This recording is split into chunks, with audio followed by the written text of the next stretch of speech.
One day, we were in class. I was in band at the time, and the classroom phone rang. And the teacher went and he answered the phone. He got really serious. He got this really concerned, shocked look on his face, and he hung it up and he turned to us and he said, "Everybody sit down, be quiet. The bell's going to ring in a couple minutes. You're going to stay seated." And then he went over to the doors and he locked them. And we were just like, oh shit, what is happening? And at first some of us were like, well, is it a bomb threat? Because we used to get bomb threats all the time, but then we realized that doesn't make sense because when we get a bomb threat, they evacuate us. And then we're like, is there some type of killer in the school? Is there a weather alert? Is there a terrorist attack? And none of us knew anything. The teacher wouldn't answer any questions. He was told not to. And the bell rang. We all stayed seated and we sat there for a really, really long time. And then the next bell rang, which means a whole other class period had passed. And still he said, stay seated. And I can't tell you how long we were trapped in this room and nobody was telling us what was going on. We're all getting really scared and panicking. Because we had never had a situation like this and we had practiced so many drills, so many, if there's a bomb, we all go to the band lot. If there's a tornado, we all go to the basement. If there's a fire, we take these exits on this side. We always had a plan, and this was just something that we had never planned and nobody was telling us anything. So eventually they're texting their parents and calling their parents and they're saying, do you know anything about this? And the parents are all freaking out and now it's like an ordeal. Some of the parents started listening to the police scanners and it was getting back to us that there were ambulances outside of our school, and we're just like, and at this point, a lot of us are panicking because we think there's some type of shooter or something, because that makes sense. Like, okay, the doors are locked. They're telling us to be quiet. They're telling us not to move. They're telling us not to leave. There's ambulances outside. And finally, they just open the doors and let us go. And they wouldn't tell us anything still. So we're just like, okay, we just sat in this classroom for like hours. There's ambulances outside of our school and you're just gonna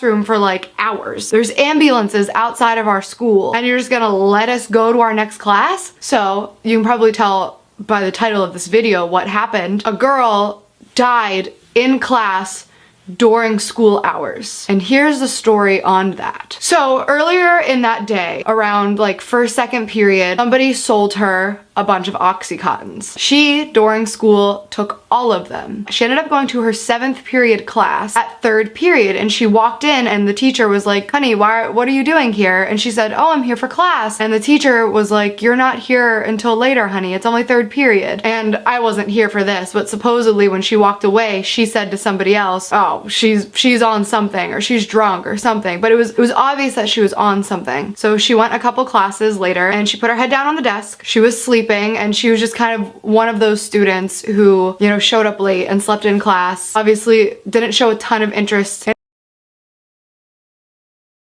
was an amazing teacher. He was a caring teacher, but he didn't wake her up. For I don't know what reason it was. I don't know if he just thought, you know, you can only try so hard to make somebody interested in class. I don't know if he figured, you know what, she could really use the sleep, just let her nap. But that class was over and the bell rang and everybody got up, but she stayed seated laying on her desk like this with her head down and she wasn't getting up. So somebody who was sitting next to her nudged her and was like, hey, wake up, class is over. And she didn't move, and then she nudged her a little harder to wake her up, and that is when her arm fell completely limp to the side of the desk. So obviously at this point people start panicking. They roll her over and she is completely blue. I don't know how long she was out. I don't know how long she wasn't breathing, but she had completely OD'd and had not been receiving oxygen for enough time to turn her blue. That is when the ambulances were called. That is when the school was put on lockdown. She was taken out, obviously, and she died that day.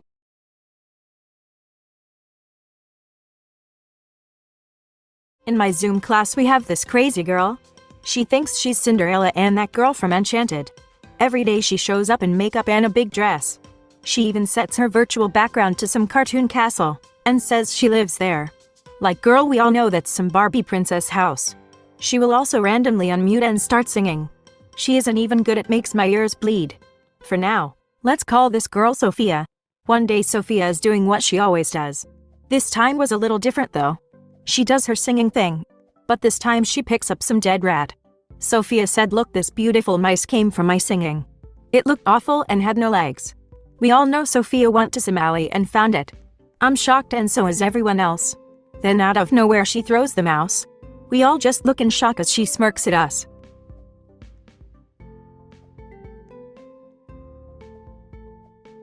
This is a story time called The Imposter.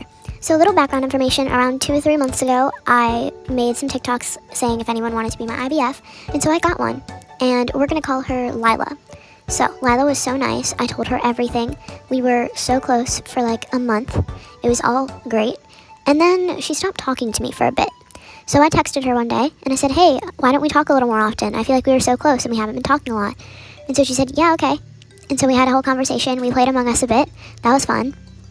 So then she started DMing me on TikTok, sending her videos and saying, could you maybe like and comment and share? And so I didn't think anything of it at first. So I was like, yeah, of course. And I was liking and sharing her videos. She was DMing me on TikTok every day with multiple videos asking me to like and comment. They were her videos, by the way. She did this on her fan page account and her main account. But I didn't think anything of it. I just kept liking and sharing and liking and sharing, and her videos went viral. And then I started thinking, what if she's using me? Get this viral and come back for part 2. Have a great day, everybody. This is part 2 of The Imposter. I caught on that she was using me for clout, but I didn't figure this out until later on. I had already shared and liked most of her videos. It all changed one day when she sent me this one video. She said, could you maybe like? I looked at the video and I read it. There was a picture of a Memoji girl who looked exactly like me. And then I read the text that was on the video. It said, this is my name.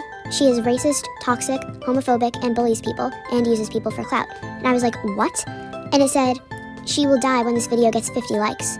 There were 48, and my friend had sent me this video asking me to like it. And I texted her and I said, hey, is there something I'm doing wrong? No response. I did not like the video. I actually responded to her DM saying, I'm good, thanks. I don't wish death upon people.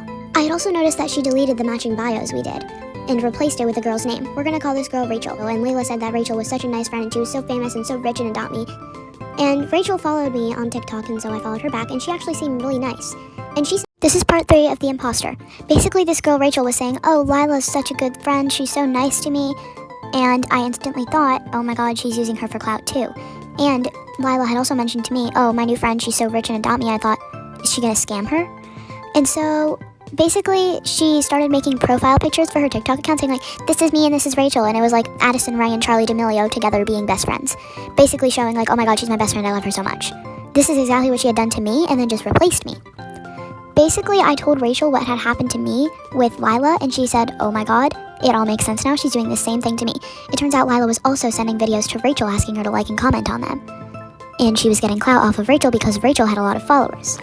Me and Rachel exchanged our numbers and we started to make a plan. We started making videos that were pointed towards Lila but undercover, using different names and people but using everything she did, and we sent them to her asking her to like and share them. And she fell for it. Come back for part 4. And thank you so much for all the love on part 1 and part 2. The last part of The Imposter. Sorry for using the same clip again, my iPad died and couldn't film a new one. Lila caught on to us sending her the videos because she had done the same thing to us and she knew exactly what we were doing. One day, she asked me to meet her friend Rachel, not knowing that we had already met and talked a lot. So we went into Adopt Me and we were going to play Adopt Me, and Lila asked to trust trade, and so of course we said sure. And then we both left the game and texted each other and said that we got disconnected. Obviously we didn't. And we made up another plan. We went first, and obviously she scammed us for our near legendaries, but we made a plan and we got the pets back through an alt account. Anyway, that's past the subject. She learned her lesson and she unblocked us and said, hey, I'm sorry, I got scammed for the pets that I scammed you for. So do you think you could give me something? Obviously we said no because she had scammed us for the pets.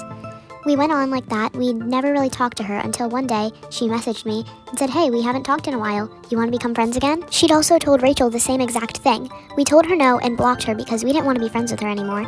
And me and Rachel became best friends.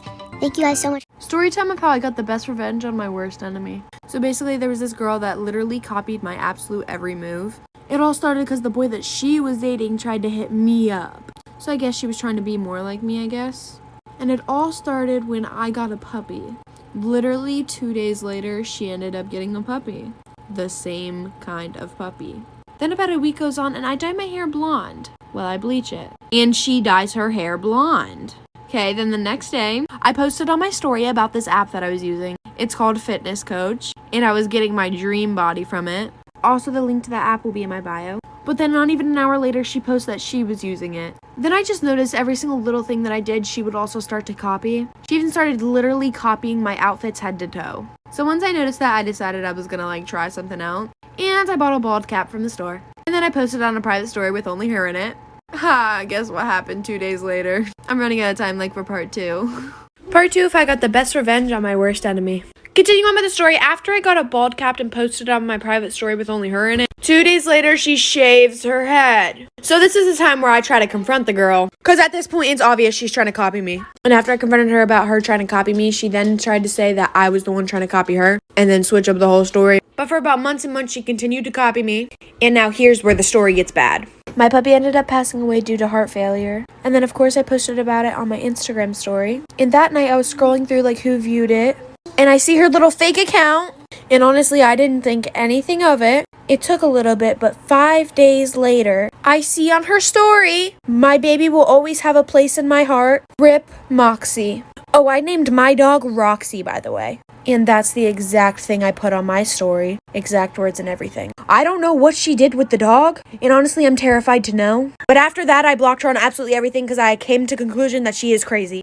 When I was younger, I was in Walmart and I was eating a tube of Pringles and I ate them while my mom paid, but I forgot to let the guy scan them, so I walked out the Walmart and the alarm went off and I just started running because I got scared, and my mom couldn't find me because I was hiding behind the newspaper things, and the Walmart people called the police because I was missing, and when I hear them show up, I thought I was a criminal, so I left my mom a note on the newspaper that said I went to Mexico to start a new life and not come looking for me, and then I took off running with my Pringles and ran for like an hour, and then the cops saw me walking down the road, so they pulled over, so I started running again, and then they were using the car intercom thing and they told me to stop running. So when I did, I thought they were gonna put me in handcuffs and take me to jail, so I was crying and I slapped the officer in the stomach and tried to run again, but he just held me back, and when he asked me what happened to me and I told him, he started crying because he was laughing so hard. And he just gave my mom $2 for the Pringles, and he was still laughing when he left. And that's the time I was a wanted criminal.